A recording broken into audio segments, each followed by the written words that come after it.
Hello，大家好，又是我阿卫。这是韩国东南部旅游的第2集，我们到的是有韩版合掌村称号的梁洞村。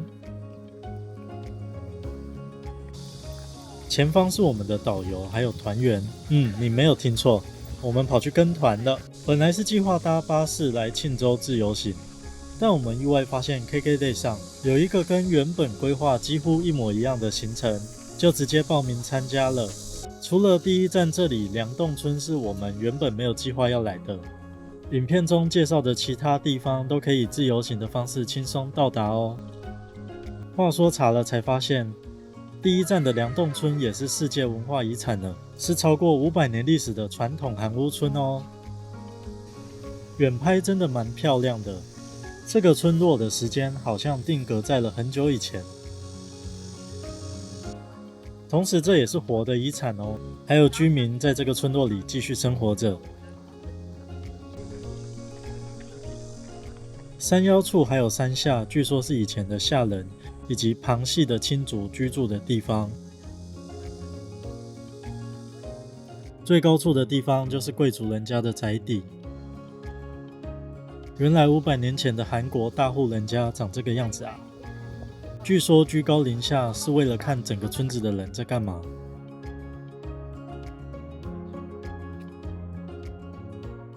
如果他们还住在这里的话，现在还能看到高速列车耶。这种地方在台湾现在都可以盖景观餐厅了。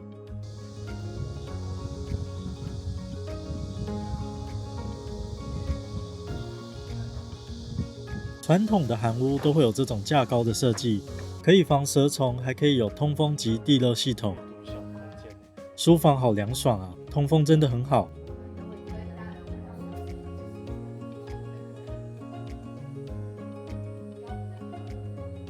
偷偷以主人家的视角拍了一下，是可以看到下面的屋顶，但好像也看不清楚每户人家在干嘛。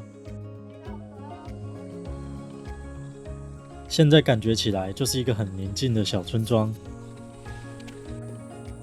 韩屋的木造建筑搭配绿意盎然，很难想象这不是一个特别规划的文化园区，而是一个真实的还有居民在这里生活的地方。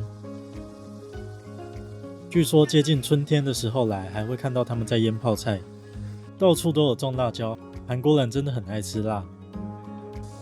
周遭完全就是一个农村的氛围，还有超大片的莲花池哦，莲花盛开的时候一定超级漂亮。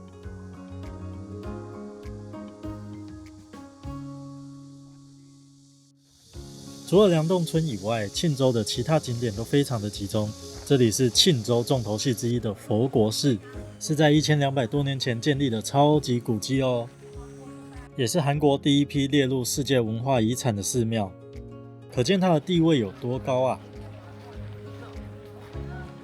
不要小看那个楼梯哦，它是最重要的遗产之一，也因为太重要了，游客是不能走的。要另外走寺庙旁边的小路才可以到寺庙里面。那些楼梯是由1000年以前的石头堆砌而成，象征着从人间进入到佛国净土的过程。寺庙都应该会有暮鼓晨钟吧？我看到了一个鼓，我猜某个地方还会有一口钟吧。虽然寺庙的石头看起来很普通，但是听说搭建的过程是没有用水泥的，而且堆砌起来以后搭配木造建筑就很美，还具有许多历史的意义以及文化信仰上面的意义。祈福的灯笼弄成这样好漂亮哦，下面写满了愿望。所以这就是要从头摸到。对，然后放进口袋。再多次愿吗？3次也可以。好，3次。来到寺庙以后，可以从另外一个角度看世界文化遗产的阶梯，其实看起来跟我家附近的庙好像哦。另外分享一个超实用的资讯，佛国寺的厕所有冷气啊。这是刚刚说的木鼓，晨钟，这是龙还是鱼啊？听说韩国10元硬币上的图案就是这一座多宝塔。对，腿开始摸一下，腿摸2手，摸一摸来。要摸过腿、嘴、耳朵。好，放进口袋，招财。好，这好走。佛国寺从庆州市区搭公车过来很方便，车程大约是30到40分钟。在庆州旅游，除了佛国寺需要稍微搭个公车，其他景点都是走路就可以到的哦。所以大家都说庆州是没有天花板的博物馆。这个绿绿一团一团的土丘是新罗王朝国王和贵族的坟墓哦。该说他们绿化做得很好吗？我觉得能想到这种葬法很妙，因为不知道里面埋的是谁，又没有一个明确的入口，甚至不知道这个土丘是土丘还是坟墓，就能有效避免盗墓了。这个是天马冢，可以进到内部参观哦。陵墓的主人依旧无法确定，但是出土了非常多的遗物，包含很多金饰品以及天马图。好凉哦！最重要的是冷气超强，同时里面有展示积木木果坟的结构，以及当初出土黄金饰品的仿制品。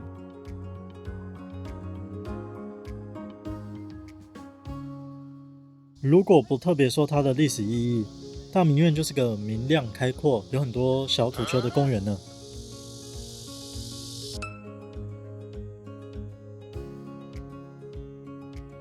除了大林院，附近还有许多古墓群，数量多到我只要在庆州看到土丘，就觉得那应该是某个人的陵墓了。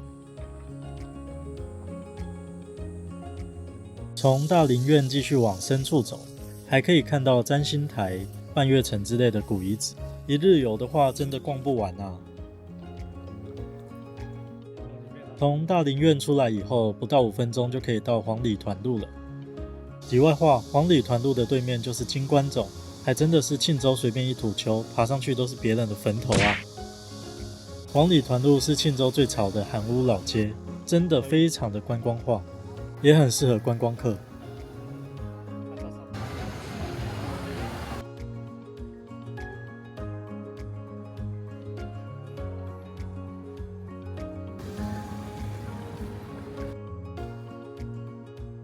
很多店家就是用既有的韩屋改建的，每一间都弄得超有质感。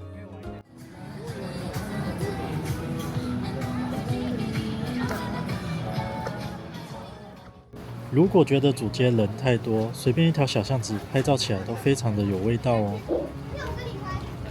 跟一般观光区一样，有很多卖小物的店家，就看能不能挖到宝的。毕竟以现在韩币汇率，都好像打8折一样。最后不小心逛太久啦，超紧急的买了饭卷当晚餐。韩国饭卷有麻油跟腌制物的口感，搭配起来真的吃不腻耶。黄里团路连饭卷店的装潢都超级有质感，当时赶行程5分钟嗑掉这2条饭卷，差点噎死，但真的好吃啦。我们要赶在天黑前到东宫月池，所以饭卷才吃得那么赶。这里原本叫宴鸭池，是以前举办宴会和国家庆典的场所。想象一下，1300多年前，新罗王朝的国王和贵族们在这里喝酒、赏月、看表演，好像有点浪漫哦。但我当下其实快要热死了。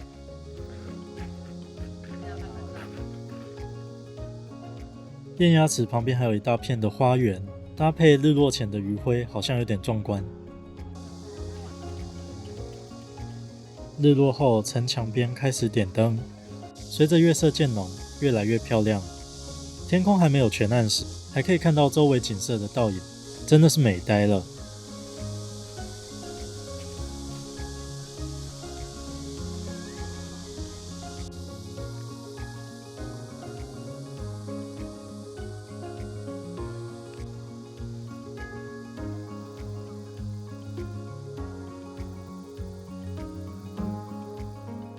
离开东宫月池后，顺路会来到月津桥。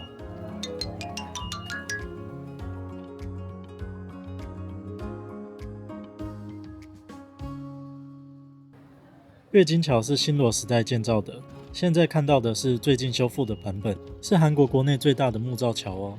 是说这座桥是完全对称哦。晚上点灯以后，搭配水面倒影，非常的金碧辉煌。我们跟着人群跑到下游的小径来拍照，真的佩服那些网美怎么可以找到这条路。庆州历史之旅就在这一站结束啦，景点太多了，应该玩个2天再走。下次来的话，想要住在传统的韩屋民宿，这里是工程师不写扣，我们下次见，拜拜。